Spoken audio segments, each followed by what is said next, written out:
ಭಾರತೀಯ ಚಿತ್ರರಂಗವನ್ನು ಆಳಿದ ಅಭಿನಯ ಸರಸ್ವತಿ ಸರೋಜಾದೇವಿ ಅವರು ತಮ್ಮ ಹುಟ್ಟೂರಿನಲ್ಲಿ ಮಣ್ಣಲ್ಲಿ ಮಣ್ಣಾಗಿದ್ದಾರೆ.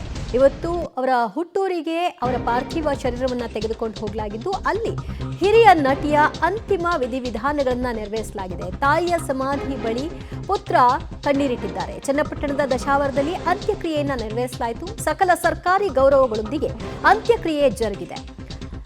ಒಕ್ಕಲಿಗ ಸಂಪ್ರದಾಯದಂತೆ ಅಂತ್ಯಕ್ರಿಯೆಯನ್ನ ನೆರವೇರಿಸಲಾಯಿತು. ಪುತ್ರ ಇಡೀ ಅಂತ್ಯಕ್ರಿಯೆಯ ವಿಧಿವಿಧಾನಗಳನ್ನ ನೆರವೇರಿಸಿದ್ದಾರೆ. ಸಾವಿರಾರು ಅಭಿಮಾನಿಗಳು ಈ ಸಂದರ್ಭದಲ್ಲಿ ಕಣ್ಣೀರು ಹಾಕಿದ್ದಾರೆ. ತಮ್ಮ ಹುಟ್ಟೂರಿನಲ್ಲಿ ತಾಯಿಯ ಸಮಾಧಿಯ ಪಕ್ಕದಲ್ಲೇ ಸರೋಜಾದೇವಿ ಅವರ ಅಂತಿಮ ವಿಧಿವಿಧಾನಗಳು ಜರುಗಿದಂತಹ ಚಿತ್ರಣವನ್ನ ನೀವು ನೋಡ್ತಾ ಇದ್ರಿ. ಇವತ್ತು ದಶವಾರ ಗ್ರಾಮಕ್ಕೆ ಮಧ್ಯಾಹ್ನದ ನಂತರದಲ್ಲಿ ಅವರ ಪಾರ್ಥಿವ ಶರೀರವನ್ನ ತೆಗೆದುಕೊಂಡು ಬರಲಾಯಿತು. ಅವರ ಪುತ್ರಿ ತಾಯಿಯ ಅಗಲಿಕೆಯನ್ನ ತುಂಬಾ ಭಾವುಕರಾಗಿದ್ದಾರೆ. ಅಂತ್ಯಕ್ರಿಯೆಯ ಸಂದರ್ಭದಲ್ಲಿ ಇನ್ನು ತಾಯಿಯನ್ನ ಕಡೆಯದಾಗಿ ನೋಡ್ತಾ ಇರುವಂತಹ ದೃಶ್ಯವನ್ನ ಕಂಡು ಅವರು ಮಮ್ಮಲ ಮರಗಿದ್ದಾರೆ, ಕಣ್ಣೀರು ಹಾಕಿದ್ದಾರೆ. ಪುತ್ರ ಇಡೀ ಕಾರ್ಯವನ್ನ ನೆರವೇರಿಸಿರುವಂತಹ ದೃಶ್ಯ.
ಸರ್ಕಾರಿ ಗೌರವಗಳೊಂದಿಗೆ ಅಂತ್ಯಕ್ರಿಯೆಯನ್ನ ನೆರವೇರಿಸಲಾಯಿತು. ಸರೋಜಾದೇವಿ ಅವರು ಈಗ ಮಣ್ಣಲ್ಲಿ ಮಣ್ಣಾಗಿದ್ದಾರೆ. ಚನ್ನಪಟ್ಟಣದ ದಶಾವರ ಗ್ರಾಮದಲ್ಲಿ ಅಂತ್ಯಕ್ರಿಯೆಗೆ ಎಲ್ಲ ವ್ಯವಸ್ಥೆಯನ್ನ ಮಾಡಲಾಗಿತ್ತು ಮತ್ತು ಒಕ್ಕಲಿಗ ಸಂಪ್ರದಾಯದಂತೆ ವಿಧಿವಿಧಾನಗಳನ್ನ ನೆರವೇರಿಸಲಾಯಿತು. ಅವರ ಬಂಧುಬಳಗ, ಆಪ್ತರು, ಸಿನಿ ವಲಯದ ಗಣ್ಯರು ಕೂಡ ಈ ಸಂದರ್ಭಕ್ಕೆ ಸಾಕ್ಷಿಯಾಗಿದ್ರು. ತಮ್ಮ ಪುತ್ರ ಗೌತಮ್ ಇಡೀ ಕಾರ್ಯವನ್ನ ನೆರವೇರಿಸಿಕೊಟ್ಟಿದ್ದಾರೆ. ಪುತ್ರಿ ಮತ್ತು ಪುತ್ರ ಇಬ್ಬರೂ ಕೂಡ ತಾಯಿಯನ್ನ ಕಳೆದುಕೊಂಡಿರುವಂತಹ ದುಃಖದಲ್ಲಿದ್ದಾರೆ.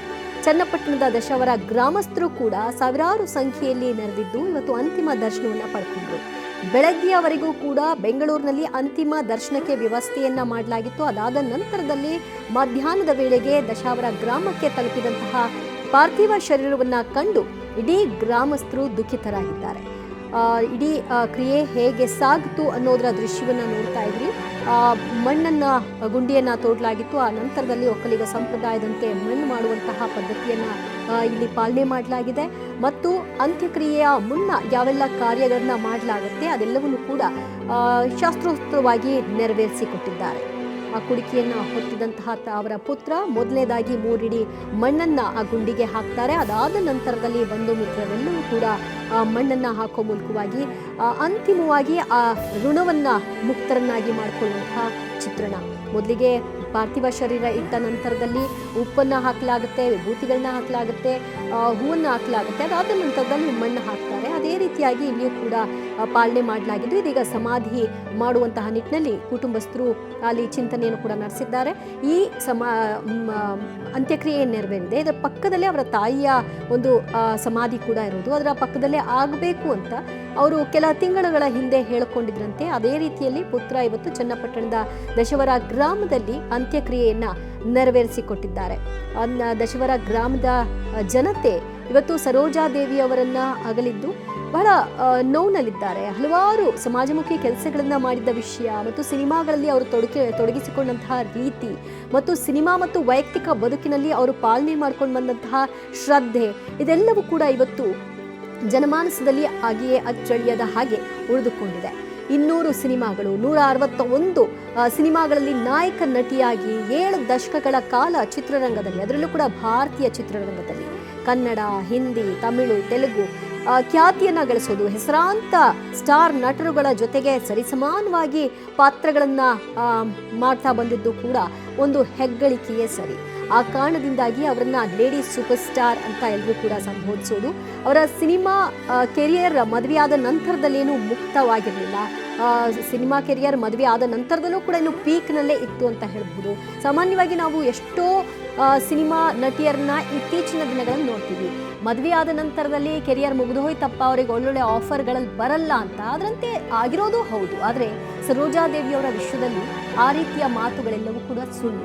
ಯಾಕಂದರೆ ಮದುವೆ ಮುಂಚೆ ಹೇಗೆ ಅವರು ಉತ್ತುಂಗದಲ್ಲಿದ್ದರು, ಮದುವೆಯ ನಂತರದಲ್ಲೂ ಕೂಡ ಅಷ್ಟೇ ಖ್ಯಾತಿಯನ್ನು ಗಳಿಸಿದ್ರು, ಅಷ್ಟೇ ಉತ್ತುಂಗದಲ್ಲಿದ್ದಂತಹ ನಟಿ.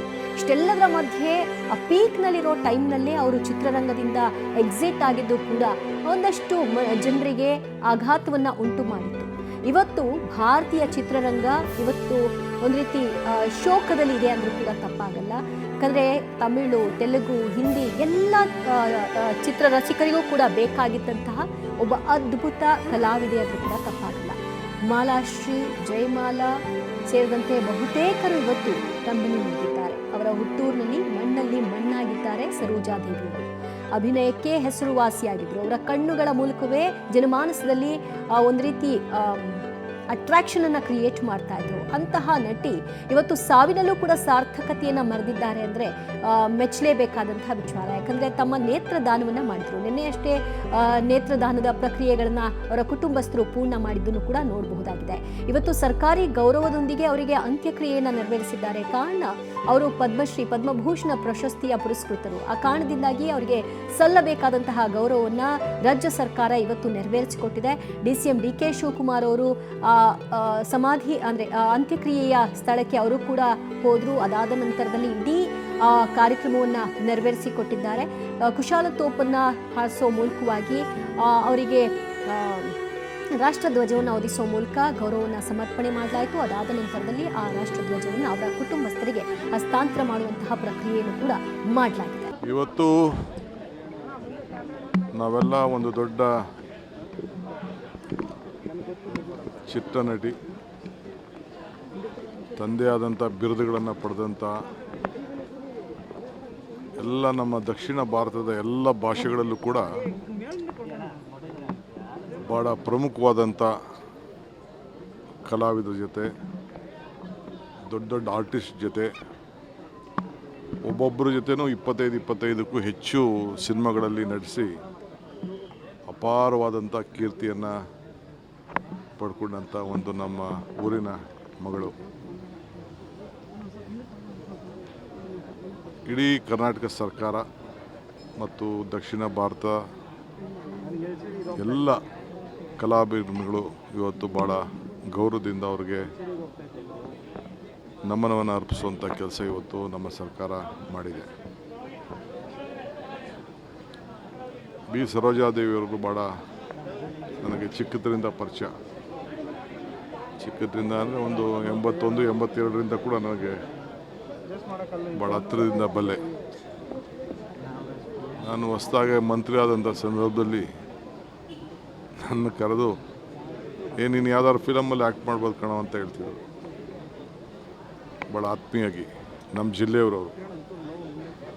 ಇವತ್ತು ಕೊನೆಗೆ ಅವರ ಅಂತಿಮ ಸಂಸ್ಕಾರವನ್ನು ಕೂಡ ಅವರ ಸ್ವಂತ ಊರಿನಲ್ಲೇ ಇವತ್ತು ದಶವಾರದಲ್ಲಿ ಮಾಡಿ ಅವರು ಇಲ್ಲಿ ಆಯ್ಕೆ ಮಾಡಿದ್ದು ನಮ್ಮೆಲ್ಲರಿಗೂ ಕೂಡ ಭಾಳ ಸಂತೋಷವನ್ನು ತಂದಿದೆ. ನಾನು ಆಗಾಗ ಹೇಳ್ತಾ ಇರ್ತೀನಿ, ಮನುಷ್ಯನ ಹುಟ್ಟು ಆಕಸ್ಮಿಕವಾದ್ದು ಅಂತ. ಹುಟ್ಟು ಸಾವಿನ ಮಧ್ಯದಲ್ಲಿ ನಾವು ಮಾಡಿದಂಥ ಕೀರ್ತಿ ಕೆಲಸಗಳು ಇವತ್ತು ಶಾಶ್ವತವಾಗಿ ಉಳ್ಕೊಂಡಿದೆ. ಭಾಳ ಚಿಕ್ಕ ವಯಸ್ಸಿನಲ್ಲೇ ಭಾರತ ಸರ್ಕಾರದ ಪದ್ಮವಿಭೂಷಣ್ ಪ್ರಶಸ್ತಿ ಈ ವಯಸ್ಸಿನಲ್ಲಿ ಆ ವಯಸ್ಸಿನಲ್ಲಿ ಯಾರೂ ಕೂಡ ಪಡ್ಕೊಂಡಿರಲಿಲ್ಲ ಆ ಕಾಲದಲ್ಲಿ. ಅಂಥದನ್ನು ಅವರು ಪಡ್ಕೊಂಡು 2 ದೊಡ್ಡ ರಾಷ್ಟ್ರೀಯ ಪ್ರಶಸ್ತಿಗಳು ಕೂಡ ಅವರು ಪಡ್ಕೊಂಡು ಇವತ್ತು ಅವರು ಸೇವೆಯನ್ನು ಮಾಡಿಕೊಂಡು ನಮಗೆಲ್ಲ ಹೆಸರನ್ನು ತಂದಿದ್ದಾರೆ. ಅನೇಕ ನಮ್ಮ ಯೋಗೇಶ್ವರು ಕೂಡ ಅವರ ಹೆಸರಿನಲ್ಲಿ ಒಂದು ದೊಡ್ಡ ಹೆಸರಿಡೋಂಥ ಕೆಲಸವನ್ನು ಉಳ್ಕೊಳ್ಳೋಂಥ ಯಾವುದಾದ್ರು ರಸ್ತೆಗಳಲ್ಲಿ ಶಾಶ್ವತವಾಗಿ ಉಳ್ಕೊಳ್ಳೋಂಥ ಬೇಕು ಅಂತೇಳಿ ನನ್ನ ಹತ್ರ ಒತ್ತಾಯ ಕೂಡ ಮಾಡಿದ್ದಾರೆ. ನಾನು ಮುಂದಿನ ದಿನದಲ್ಲಿ ಬೀದಿಯಲ್ಲಿ ನಮ್ಮ ಭಾರತ ದೇಶದಲ್ಲಿಯೇ ಅತ್ಯಂತ ಪ್ರಬುದ್ಧವಾದಂತಹ ಹಾಗೂ ದಕ್ಷಿಣದ ಧ್ರುವತಾರೆ ಅಂತಲೇ ಅನ್ನಿಸ್ಕೊಂಡಿದ್ದಂತಹ ಮೇರು ನಟಿ ಇವತ್ತು ನಮ್ಮ ಜೊತೆಯಲ್ಲಿ ಇಲ್ಲ ಅಂತ ಅನ್ನೋದು ಬಹಳ ದುಃಖದ ಸಂಗತಿ. ಅವರ ಒಂದು ವೃತ್ತಿ ಜೀವನದ ನಡೆದು ಬಂದಿರತಕ್ಕಂಥ ದಾರಿ ಮುಂದಿನ ಎಷ್ಟೇ ಪೀಳಿಗೆಗಳಿಗಾದರೂ ಕೂಡ ಒಂದು ಆದರ್ಶ ಮತ್ತು ಮಾದರಿಯಾಗಿರ್ತಕ್ಕಂಥದ್ದು. ಕಲಾವಿದರು ಅಂತ ಹೇಳಿದರೆ ಒಂದು ವೈಯಕ್ತಿಕ ಜೀವನ ಆಗಲಿ ಅಥವಾ ವೃತ್ತಿ ಜೀವನ ಆಗಲಿ ತನ್ನದೇ ಆದಂತಹ ರೀತಿ ನೀತಿ ಶಿಸ್ತನ್ನು ಬಯಸುತ್ತೆ. ಅದು ಹೇಗಿರಬೇಕು ಅನ್ನೋದನ್ನೆಲ್ಲ ಸರೋಜಾದೇವಿ ಅಮ್ಮ ಅವ್ರನ್ನ ನೋಡಿ ಕಲಿಯುವಂಥದ್ದು ಬಹಳಷ್ಟು ಇದೆ. ಅವರ ಜೀವನ ಪ್ರೀತಿ, ವೃತ್ತಿ ಪ್ರೀತಿ ಇವೆಲ್ಲವೂ ಕೂಡ ಅಷ್ಟು ಸುಲಭವಾಗಿ ಸಾಧಿಸೋಕೆ ಸಾಧ್ಯ ಆಗೋದಿಲ್ಲ. ನಟಿಯಾಗಿಯೂ ಅವರು ತುಂಬ ದೊಡ್ಡ ಸಾಧನೆ ಮಾಡಿದರು. ಯಾರೂ ಸಾಧನೆ ಮಾಡಲಿಕ್ಕೆ ಇನ್ನು ಮುಂದೆಯೂ ಸಾಧ್ಯ ಆಗೋದಿಲ್ಲ ಅನಿಸುತ್ತೆ. ಯಾಕೆಂದರೆ ಆಲ್ಮೋಸ್ಟ್ 70 ವರ್ಷಗಳಾಗಿದೆ ಅವರು ಈ ಬಣ್ಣದ ಜೀವನಕ್ಕೆ ಬಂದು 2019ವರೆಗೂ ಬಹುಶಃ ನಟ ಸಾರ್ವಭೌಮವರೆಗೂ ಕೂಡ ಅವರು ಆಕ್ಟ್ ಮಾಡಿ. ನಟ ಸಾರ್ವಭೌಮ ಸಿನಿಮಾ ಅವರ ಕಡೆಯ ಸಿನಿಮಾ, ಅದು ಕೂಡ ಪುನೀತ್ ರಾಜ್ಕುಮಾರ್ ಅವರ ಸಿನಿಮಾದಲ್ಲಿ ಒಂದು ಗೆಸ್ಟ್ ಅಪಿಯರೆನ್ಸ್. ಅದು ಅವರಾಗಿಯೇ ನಟಿಸಿದಂಥ, ಅಂದರೆ ಸರೋಜಾದೇವಿ ಅವರ ಕ್ಯಾರೆಕ್ಟರ್ ಆಗಿಯೇ ನಟಿಸಿದಂತಹ ಒಂದು ಪಾತ್ರವೂ ಕೂಡ ಅದು ಬಹಳ ಪ್ರೀತಿಯಿಂದ ಆ ಸಿನಿಮಾವನ್ನು ಒಪ್ಕೊಂಡು, ಅದರಲ್ಲೂ ಕೂಡ ಅದು ಅಪ್ಪುಗೋಸ್ಕರನೇ ನಾನು ಆ ಸಿನಿಮಾ ಮಾಡ್ತೀನಿ ಅಂತ ಅವರು ಅಭಿನಯಿಸಿದಂಥದ್ದು. ಅದು ಪುನೀತ್ ರಾಜ್ಕುಮಾರ್ ಅವ್ರಿಗೂ ಕೂಡ ಅಷ್ಟೇ ಖುಷಿ ಇತ್ತು. ಯಾಕಂದರೆ ಯಾರಿವನು ಸಿನಿಮಾದಲ್ಲಿ ನಟಿಸಿದ್ದು ಬಿಟ್ಟರೆ ಅದಾದ ನಂತರದಲ್ಲಿ ಅವ್ರ ಜೊತೆಗೆ ಈ ಸಿನಿಮಾದಲ್ಲಿ ನಟಿಸಿದ್ರು.